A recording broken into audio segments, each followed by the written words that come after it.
Hello guys, आज हम बात करेंगे एलजी के रेफ्रिजरेटर के बारे में।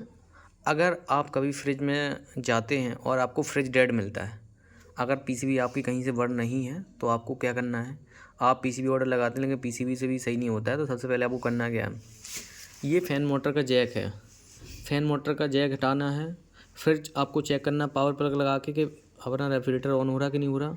ठीक है, अगर इससे भी नहीं हो रहा तो ये अपना ओवरलोड का सर्किट है, इसको हटाना। अगर इसको हटा दोगे तो ये जो अगर ओवरलोड शॉर्ट होगी तो यहाँ से पीसीबी ऑपरेट हो जाएगी।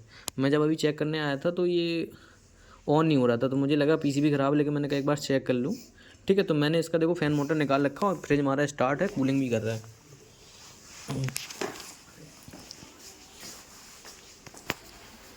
ये मैंने फ़ैन मोटर का जैक निकाल रखा है और ये हमारा जो फ्रिज प्रॉपर कूलिंग कर रहा है।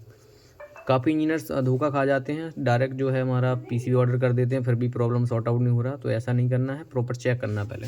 ये देखो आइसिंग होने लगी है, आइस जमने लगी है इसके ऊपर।